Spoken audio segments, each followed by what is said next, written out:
so far it's clear to you? These are some basics of poetry that we are discussing here, and these are the important points in understanding any poetry. So when we come to feet, feet is divided into syllables. You may say feet with 2 syllables, 4 syllables, 6, 8, 10, 12, 14, 16. Now we would be coming to the next point, that is rhythm.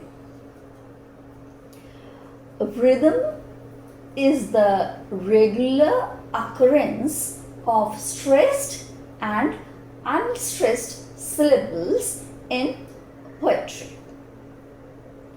A repetition of stressed and unstressed syllables which create a certain sound and pace.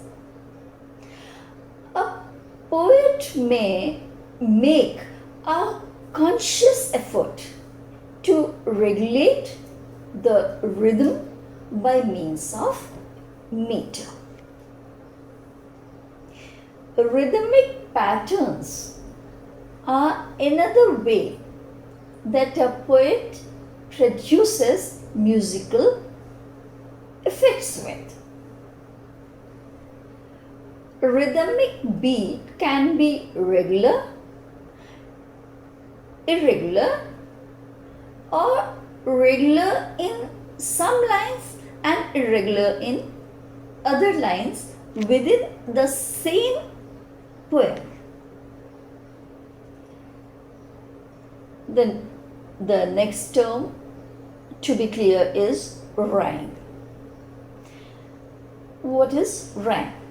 This is another important feature of the form and structure of poetry. Rhyming in poetry is the echoing back and forth of similar sounds which add to our enjoyment of the poem.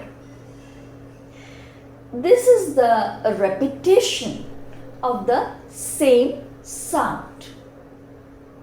The pattern or sequence in which the rhymes occur or are arranged is called rhyming scheme. The poet uses rhymes to produce musical effects by repeating the same sounds. So rhymes add to the musical quality of the poem. It is not just for decorating the poem. This should be clear to you. This is the essence of using the letters A and B to group similar sounds together. Rhymes are not necessarily at the end of poetic line. This is another point to be noted. They can be at the middle too. When rhymes occur at the middle, they are referred to as internal rhymes. For example, you may go to Blake's poem To the Evening Star. Here is an example from one of the Shakespeare's sonnet, Shall I compare thee to a summer's day? That is the title of the sonnet, and the first line is, Shall I compare thee to a summer's day? Thou art more lovely and more temperate.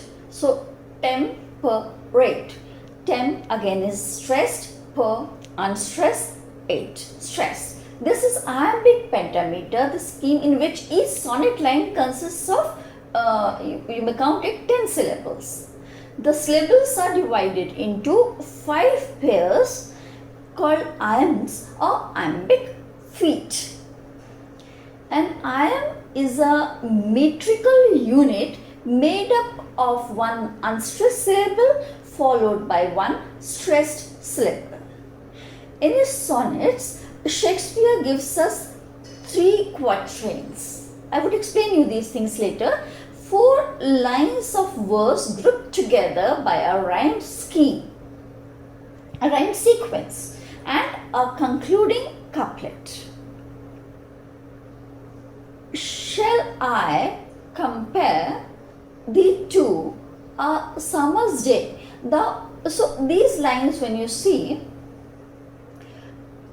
rough winds do shake the darling buds of May, and summer's lease hath all too short a date.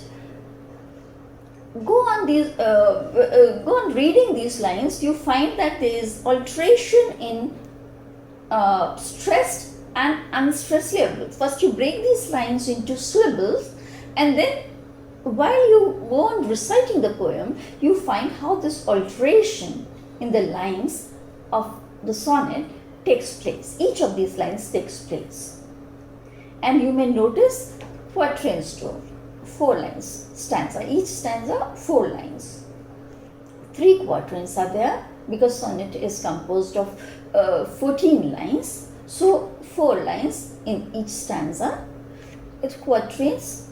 It makes 12 lines, and then you have a couplet. Last 2 lines rhyme with each other.